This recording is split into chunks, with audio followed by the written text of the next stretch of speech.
जो पिछले एक साल से जो यहाँ पर ये लॉकडाउन चल रहा है, ताजरों को जो पिछले एक साल से ज़बरदस्त मुश्किलात के दौर से गुजर रहे हैं। और अब जबकि पिछली बार हमने डीसी साहब से 3-4 राउंड मीटिंग की और हमें इस बात की खुशी हो गई उस टाइम हमारे ताजरों को, हमारे लोगों को, जब डीसी साहब ने इस यकीन दहानी की कि जो ताजर पिछले एक साल से लॉकडाउन में बंद थे, उन्होंने ये यकीन दहानी आई कि जो गवर्नमेंट की गाइडलाइंस है उसको फॉलो किया जाए, WHO की जो गाइडलाइंस है उसको फॉलो किया जाए।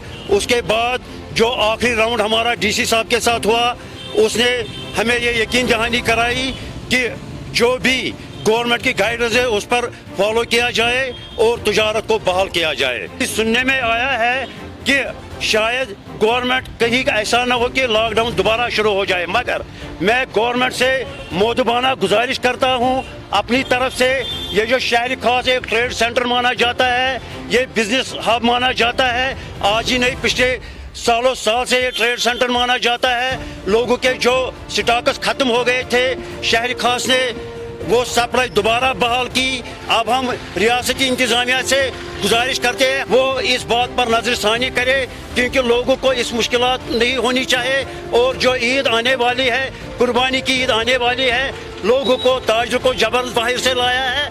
अगर लॉकडाउन दोबारा हो गया तो उनका जो माल है वो ज़ाया हो जाएगा, वो ख़राब हो जाएगा, उसका एक्सपायर हो जाएगा। लिहाजा हम रियासती इंतजामिया से गुजारिश करते हैं कि ये जो 10-15 दिन है ईद के, इसमें नजरसानी की जाए और लॉकडाउन की तरफ बिल्कुल तवज्जो नहीं दी जाए। इस बीमारी के हवाले से बात करने की इसका जो इम्पैक्ट आज कितना ज़्यादा है।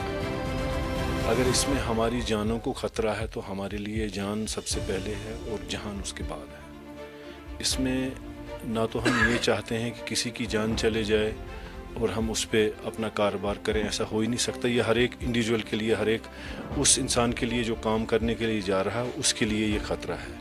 अगर मेडिकल एक्सपर्ट्स और गवर्नमेंट ऐसा कह रही है कि आज इतना ज़्यादा इसका इम्पैक्ट कोरोना वायरस का या कोविड-19 का इम्पैक्ट इतना ज़्यादा हो चुका है कि इसमें लोगों को बाहर निकलने की ज़्यादा ज़रूरत नहीं है। जो बड़े इम्पॉर्टेंट काम होंगे, जैसे हॉस्पिटल का है या कोई बीमार है या कोई कुछ मतलब ऐसा कोई ज़रूरी काम है, उसके लिए बाहर चले जाए, तो उस हवाले से हमें वही सोचना चाहिए। ये ठीक है, ये सारी चीज़ें आती रहेंगी, हम कारोबार करते रहेंगे। अगर इतना इम्पैक्ट नहीं है, जो मेडिकल एक्सपर्ट्स हैं वो कहते हैं कि इम्पैक्ट नहीं है, तो हमें कोई ज़रूरत नहीं है, हम नहीं कहते हैं। जब हमसे पूछा गया कि मेडिकल एक्सपर्ट्स और गवर्नमेंट कह रही है कि कोरोना वायरस और कोविड-19 के हवाले से जो ये ख़बरें आ रही हैं कि इसकी अवातों की तादाद बढ़ रही है, इन्फेक्शन बहुत ज़्यादा हो रहा है, और उस हवाले से आपका इसमें क्या कहना? मेरा यही कहना है कि अगर मेडिकल एक्सपर्ट्स की ये राय होगी और गवर्नमेंट भी कह रही है और हम इस मसले में उनके फैसले के साथ होंगे, मेरा सिर्फ ये कहना है। और ये कोई ऐसी चीज़ नहीं है कि इसको लगातार ही आप करते रहोगे। ये 5 दिन, 6 दिन, 10 दिन के बाद नीचे भी आ सकता है इसका ग्राफ। आपने देखा होगा कि अगर आज की डेट में कोई पॉजिटिव बीमार होता है और 2 दिन के बाद वो नेगेटिव हो जाता है, तो ये सारी चीज़ें इसी हवाले से ये ज़िंदगी का मसला है। इसमें कारोबार बाद में आता है, पहले जान है। जब हम बात करेंगे तो हम ही वो लोग हैं, जब हम गवर्नमेंट के पास गए, व्यापार मंडल का जो प्रेसिडेंट है खुर्शीद साहब, वो मेरा छोटा भाई है। इसमें हमने ना तो किसी से मशवरा किया, ना हम चाहते हैं कि लॉकडाउन होए, हम नहीं चाहते हैं। अगर गवर्नमेंट की तरफ से या मेडिकल एक्सपर्ट्स की तरफ से, इसमें तो हमारे मशवरे करने की कोई बात ही नहीं आती। हम कैसे मशवरा करते?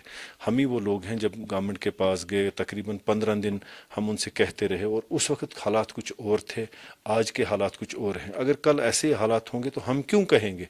मैं भी तो खुद एक व्यापारी हूँ, मेरा भी तो बिज़नेस है। मैं ये नहीं चाहता हूँ कि ये बंद होए। हम भी चाहते हैं कि कोई ऐसा तरीक़ाकार निकले कि जिससे अगर कोई रास्ता निकलता है, लेकिन जान से ज़्यादा नहीं। अगर जान चली जाती है तो उसके लिए हमारा फिर पहले जान को तरजीह देनी है, उसके बाद फिर हमारा जहान होगा और कारोबार होगा।